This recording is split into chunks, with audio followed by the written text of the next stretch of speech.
Hello दोस्तों, मैं Aryan Shukla, business advisor and founder online business workshop.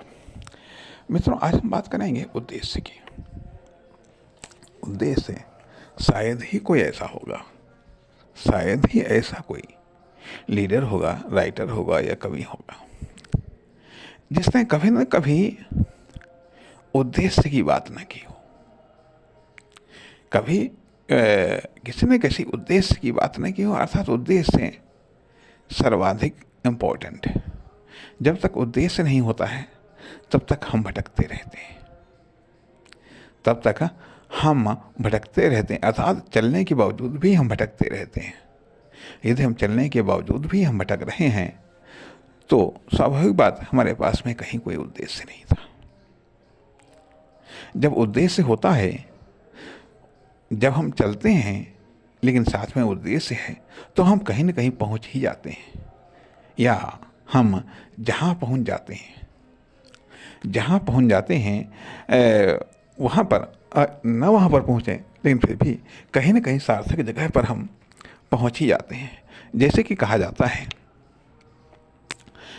है कि संभवतः शायद ये वास्को डी गामा की ही बात है, मैं कन्फर्म नहीं हूँ, ठीक है, लेकिन फिर भी संभवतः शायद यही बात है कि जब वास्को डी गामा, यदि नाम में कोई कन्फ्यूज़न हो तो कृपया उसको सुधार लीजिएगा, कि चला था अमेरिका की खोज करने के लिए, ठीक है, उसका लक्ष्य था अमेरिका का पता लगाना, लेकिन वो उसका उद्देश्य था अमेरिका का पता लगाना के लिए, लेकिन वो अमेरिका तो नहीं पहुंच सका, लेकिन उसने भारत की खोज कर डाली, लेकिन वो भारत पहुंच गया। कहने का अर्थ उसके पास में एक उद्देश्य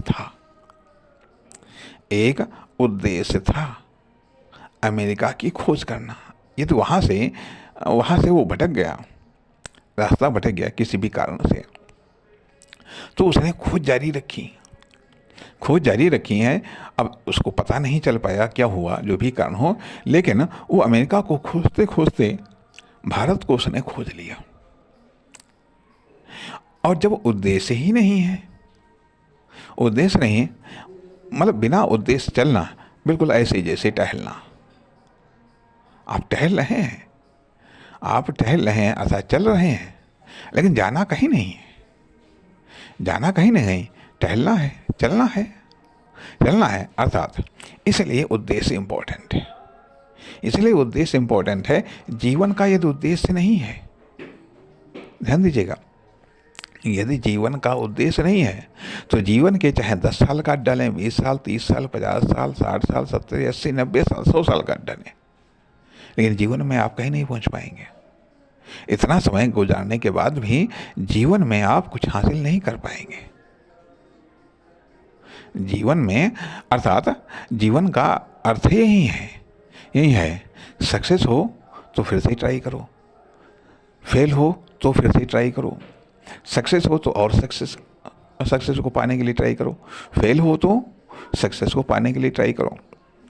तो जब इस तरीके से जब एक उद्देश्य होता है तो जीवन का उद्देश्य बहुत ज़रूरी है, ताकि आप जीवन में पहुँचें। जीवन में पूरा जीवन गुजारने के बाद कहीं न कहीं आप पहुँचें। अब यदि मान लिया 10 साल का उद्देश्य है, 10 साल का कोई लक्ष्य है, तो आप 10 साल बाद वहाँ पर पहुँचेंगे। यदि 20 साल का उद्देश्य है तो 20 साल बाद वहाँ पहुँचेंगे। यदि 50 साल या 60 साल का उद्देश्य है तो 50-60 साल बाद वहाँ पहुँचेंगे आप। यदि अर्थात टाइम के अकॉर्डिंग उद्देश्य है, एक उद्देश्य होते हैं टाइम के अकॉर्डिंग। 5 साल का उद्देश्य है, 1 साल का उद्देश्य है, 6 महीने का उद्देश्य है, 6 महीने को लेकर के कोई उद्देश्य है, या 1 सप्ताह का, या 1 दिन का, या कुछ घंटों का, या एक घंटे का, 5 मिनट, 10 मिनट का, 1 मिनट का, 1 सेकंड का, अर्थात टाइम के अकॉर्डिंग यदि उद्देश्य है तो आप उस टाइम में कुछ न कुछ प्राप्त कर लेंगे। जो उद्देश्य है उस उद्देश्य को प्राप्त कर लेंगे, या उस उद्देश्य को पाने के लिए आप कुछ प्लानिंग कर लेंगे, कुछ आप एक्शन कर लेंगे। कर लेंगे, अर्थात उतना समय गुजारने के बाद में आप उस उद्देश्य को प्राप्त करने की संभावना है, आप प्राप्त कर सकते हैं। यदि कोई बाधा न लगी तो आप प्राप्त कर लेंगे, ठीक है। इसलिए टाइम के अकॉर्डिंग उद्देश्य होना चाहिए, अर्थात उद्देश्य बहुत ज़रूरी है। नहीं तो यदि आपका दैनिक उद्देश्य नहीं है, यदि आपका दैनिक उद्देश्य नहीं है तो एक एक दिन आपका कटता चला जाएगा, एक एक दिन आपका नष्ट होता चला जाएगा। लेकिन आप किसी भी दिन किसी भी उद्देश्य को आप प्राप्त करने में असफल रहेंगे। अब जैसे कि मान लिया उद्देश्य या तो हम स्वयं निर्धारित करें, नहीं तो दूसरा निर्धारित कर सकता है, या दूसरे के उद्देश्य की हम कॉपी कर सकते हैं, दूसरे के उद्देश्य को हम अपना उद्देश्य बना सकते हैं, या दूसरे ने जो अपना उद्देश्य निर्धारित किया है हम भी वो उद्देश्य निर्धारित कर सकते हैं। जैसे कि हमारे धर्मशास्त्रों में ये बात कही गई कि बचपन में आदमी का उद्देश्य, बालक का उद्देश्य विद्या का अर्जन होता है, ज्ञानार्जन होता है, ठीक है, अधिकतम हो ज्ञान प्राप्त करें। उसके बाद में फिर जवानी में 4 पुरुषार्थ बताए गए, 4 लक्ष्य बताए गए, धर्म अर्थ काम मोक्ष। जवानी में वो विवाह करे, अपनी कामनाओं को संतुष्ट करे, अर्थ को प्राप्त करे, धन को प्राप्त करे, जिसके द्वारा वह अपनी कामनाओं को संतुष्ट करे, अर्थात धर्म करे, धर्म और अर्थ को वो प्रथम 25 साल में वो ज्ञानार्जन करे, बाद में फिर वो धर्म करे और धन को प्राप्त करे। धन के द्वारा वह धर्म करे या अन्य क्रियाओं के द्वारा धर्म करे, धर्म अर्थ फिर कामनाओं को संतुष्ट करे, धर्म अर्थ काम मोक्ष। और जीवन का अंतिम लक्ष्य, संपूर्ण जीवन का लक्ष्य क्या है? मोक्ष को प्राप्त करना। मोक्ष को प्राप्त करना अर्थात मृत्यु के लिए तैयार रहना या मृत्यु के लिए तैयारी करना, या इस जीवन की सार्थकता है कि इस जीवन के द्वारा हम मोक्ष को प्राप्त करें। अर्थात धर्म अर्थ काम ये टेम्परेरी लक्ष्य है, इनके द्वारा हम अपने परम लक्ष्य मोक्ष को सिद्ध करें, ठीक है। ये जीवन का लक्ष्य है, जीवन का लक्ष्य। अब जीवन में, अपने जीवन में आप किसी सफलता को लेकर के भी लक्ष्य को निर्धारित कर सकते हैं, आप आर्थिक सफलताओं को लेकर के लक्ष्य निर्धारित कर सकते हैं, आप व्यावसायिक सफलताओं को लेकर के आप लक्ष्य को निर्धारित कर सकते हैं, आप भौगोलिक, राजनीतिक, सांस्कृतिक, खेलकूद संबंधी किसी भी क्षेत्र को लेकर के आप अपने लिए लक्ष्य को निर्धारित कर सकते हैं या लक्ष्य का चुनाव कर सकते हैं। इसलिए जब लक्ष्य का आप चुनाव करेंगे तो उसके अनुसार आप अपनी प्लानिंग करेंगे, अपने कार्य की प्लानिंग करेंगे, अपने साधनों या संसाधनों की प्लानिंग करेंगे, उसकी आप व्यवस्था करेंगे, अर्थात कार्य में आप जुट जाएंगे। अब आपका समय बर्बाद नहीं होगा, ना अब आपके साधन या संसाधन बर्बाद होंगे, ना ही आप उन्हीं अवसरों को सेलेक्ट करेंगे जो आपके उद्देश्य में साधक होंगे, जो आपके लिए आवश्यक हैं। आलतू फालतू के उद्देश्यों में आप खुद को भटकाएंगे नहीं। लक्ष्य से आपको एक दिशा मिल जाती है, एक मार्ग मिल जाता है, एक रास्ता मिल जाता है और एक मकसद, एक उद्देश्य मिल जाता है आगे बढ़ने का, एक प्रेरणा मिलती है। आप एक व्यवस्था में जुट जाते हैं और आप एक दिशा में बिना समय बर्बाद किए हुए आप उस पथ पर अग्रसर हो जाते हैं, ठीक है। अब यदि मान लिया कि जैसे कुछ अन्य उद्देश्य भी होते हैं, एक उद्देश्य भाई जीवन का उद्देश्य हो गया है, जीवन के पाठ का उद्देश्य अर्थात मान लिया, अब जैसे यदि आपने उद्देश्य निर्धारित किया जीवन का उद्देश्य तो मोक्ष, ठीक है। इसके अलावा पूरा जीवन विभिन्न अवस्थाओं में डिवाइड है, बचपन है, जवानी है, बुढ़ापा है। बचपन का क्या उद्देश्य है आपका, जवानी का क्या उद्देश्य है, बुढ़ापे का क्या उद्देश्य है, या बचपन के लिए क्या तैयारी है, जवानी के लिए क्या तैयारी है, बुढ़ापे के लिए क्या तैयारी है, बचपन के लिए क्या प्लानिंग है, जवानी के लिए क्या प्लानिंग है, बुढ़ापे के लिए क्या प्लानिंग है। अर्थात बचपन के लिए क्या व्यवस्था है, जवानी के लिए क्या व्यवस्था है, बुढ़ापे के लिए क्या व्यवस्था है। अर्थात टोटल जीवन आपको गुजारना पड़ सकता है। साथ ही साथ यह भी अवश्यंभावी है, पता नहीं किस समय मृत्यु हो जाए, इसके लिए भी हमको तैयार रहना है, इसके लिए भी हमको प्लानिंग ले करके चलना है। अर्थात हमें एक ही समय में एक से अधिक प्लानिंग पर कार्य करना होता है। तथा दूसरी बात कि कब किसका साथ मिल जाए और कब किसका साथ छूट जाए, इसके लिए भी हमें तैयार रहना है। इसके लिए भी हमें अपनी प्लानिंग को अंजाम देना है। ठीक है। तथा जीवन में कुछ व्यक्तिगत लक्ष्य भी निर्धारित करने हैं, कुछ पारिवारिक लक्ष्यों को भी निर्धारित करना है, कुछ सामाजिक लक्ष्यों को भी निर्धारित करना है, कुछ राजनीतिक लक्ष्यों को भी निर्धारित करना है, कुछ आर्थिक लक्ष्यों को भी निर्धारित करना है, कुछ व्यावसायिक लक्ष्यों को भी निर्धारित करना है, कुछ सफलताओं को लेकर के भी अपने लक्ष्यों को निर्धारित करना है, कुछ उपलब्धियों को लेकर के भी अपने लक्ष्यों को निर्धारित करना है। इस प्रकार से देखा यह जाए, हम अपने आसपास विभिन्न लक्ष्यों की एक असीमित दुनिया हम तैयार कर लेते हैं। असीमित दुनिया हम तैयार कर लेते हैं। ठीक है। ये बड़े बड़े लक्ष्य, फिर ये बड़े बड़े लक्ष्य, अब बड़े बड़े लक्ष्य प्राप्त होते हैं छोटे छोटे लक्ष्यों को प्राप्त करने से। बड़े बड़े लक्ष्य प्राप्त होते हैं छोटे छोटे लक्ष्यों को प्राप्त करने से। अर्थात अब उपलब्धियों के मामले में हम कहते हैं किसी की उपलब्धि हो सकती है। कोई कहता है कि हम आईएएस बनेंगे, कोई कहता है हम क्रिकेट में बढ़िया खिलाड़ी बनेंगे, कोई कहता है कोई कहता है हम हॉकी में बढ़िया खिलाड़ी बनेंगे। कोई किसी फील्ड के लिए कोई लक्ष्य निर्धारित करता है, कोई किसी फील्ड के लिए अपना लक्ष्य निर्धारित करता है। ठीक है। तो अर्थात ये सब जो भी लक्ष्य हैं, ये सब प्लान ए में आते हैं। ये सब प्लान ए में आते हैं। ये सब प्लान ए में लक्ष्य आते हैं। अर्थात अब प्लान बी में लक्ष्य कौन से आते हैं? यदि प्लान ए का लक्ष्य न मिला तो उसके स्थान पर जो दूसरा लक्ष्य है वो प्लान बी का लक्ष्य आता है। यदि प्लान ए का लक्ष्य हम अचीव न कर पाए, प्राप्त न कर पाए, तो उसके स्थान पर प्लान बी का लक्ष्य क्या है? प्लान बी का लक्ष्य क्या है? अर्थात मान लिया कि यदि हमने आईएएस की परीक्षा का लक्ष्य रखा कि हम आईएएस बनेंगे, यदि हम आईएएस की परीक्षा पास न कर पाए या आईएएस की किसी परीक्षा को हम पास न कर पाए, तो फिर हमारा लक्ष्य क्या होगा? तो वो लक्ष्य बी। यह मान लिया यदि हम इस बिजनेस में फेल हो गए तो हमारा टारगेट बी क्या होगा? हमारा प्लान बी क्या होगा? हमारा बी उद्देश्य क्या होगा? बी श्रेणी का उद्देश्य। अर्थात प्लान उद्देश्य ए जो फर्स्ट उद्देश्य होते हैं, प्लान बी उद्देश्य बी जो उद्देश्य ए के फेल होने पर उसकी जगह लेते हैं उद्देश्य बी। उद्देश्य सी जो उद्देश्य ए के कामयाब होने पर, उद्देश्य ए के कामयाब होने पर उद्देश्य सी कार्य करते हैं।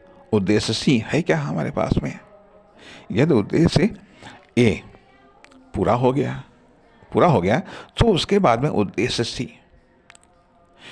सी यदि प्लान ए पेंडिंग में रहा, यदि प्लान ए पेंडिंग में रहा तो उद्देश्य डी। यदि प्लान ए पेंडिंग में रहा तो उद्देश्य डी। ठीक। अब यदि प्लान बी जब ए का रूप ले लें, अर्थात तो जब प्लान बी ए बन जाए तो क्या बी के बाद का बी रेडी है? बी जब ए बन जाए तो क्या उसका बी रेडी है? तो इस प्रकार से कहने का अर्थ यह बनता है कि यदि एक प्लान के बी और सी और डी रूप होते हैं, अर्थात ए प्लान के साथ में हमको प्लान बी और सी और डी, अर्थात ए प्लान यदि फेल हो गया तो उसके स्थान पर बी, यदि प्लान ए सफल हो गया तो उसके स्थान पर प्लान सी, यदि प्लान ए पेंडिंग में रहा तो प्लान डी। Plan D.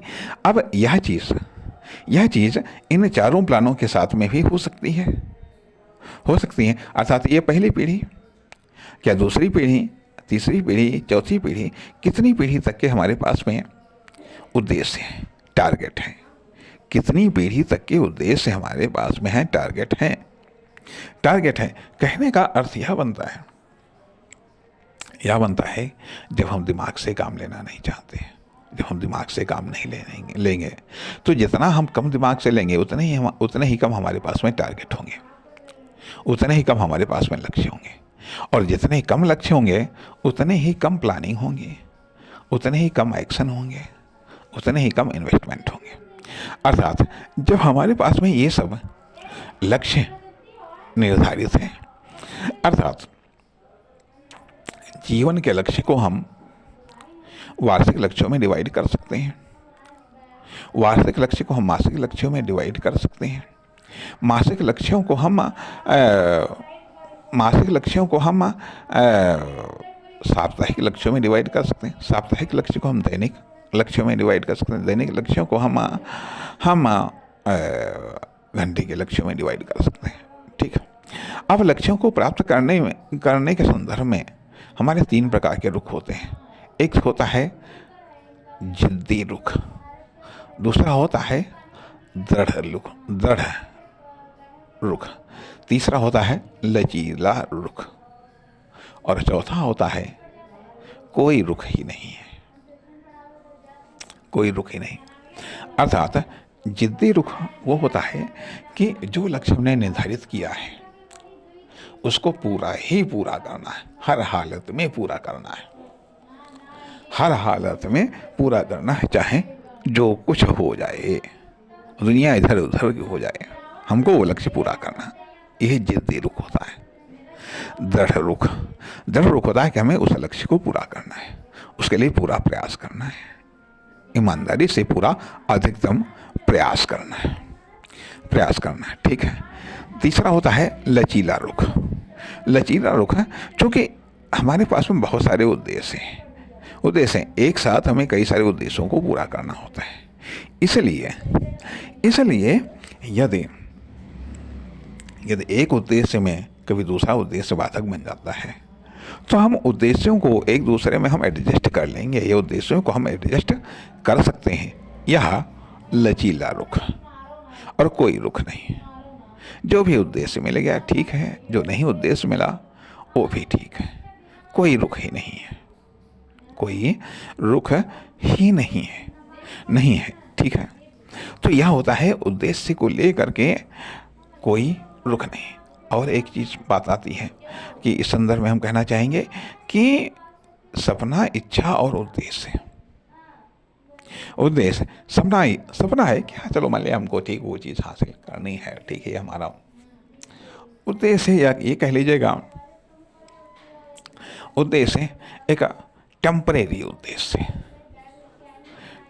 उद्देश्य। यह सपना और जो कल्पना के रूप में जो उद्देश्य होते हैं ये सब टेम्परेरी उद्देश्य होते हैं।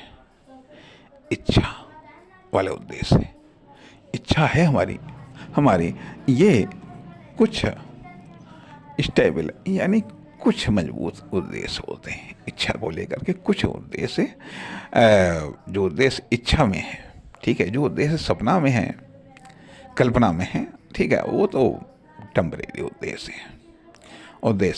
इच्छा वाले कुछ उनमें स्टेबिलिटी होती है। ठीक है। फिर इच्छा, फिर आवश्यकता, ये थोड़ा और स्टेबल उद्देश्य होते हैं। जो आवश्यकता में आ गए, जरूरत में ये है उद्देश्य और ज़्यादा स्ट्रांग में आ गए। और मजबूरी अर्थात इस उद्देश्य को प्राप्त करना हमारी मजबूरी है, ये सबसे स्ट्रांग उद्देश्य होता है। यह सबसे स्ट्रांग उद्देश्य होता है। अर्थात जब सपना हमारी मजबूरी बन जाता है, तो वह उद्देश्य मजबूत हो जाता है। वह उद्देश्य मजबूत हो जाता है। तो अर्थात उद्देश्य को लेकर के जो हमारे रुख हैं बिल्कुल जिद्दी रुख, दृढ़ता वाला रुख, लचीला रुख और कोई रुख नहीं। तो यह उद्देश्य है। उद्देश्य बहुत ज़रूरी है और हर समय उद्देश्य बहुत ज़रूरी है। नमस्कार, धन्यवाद।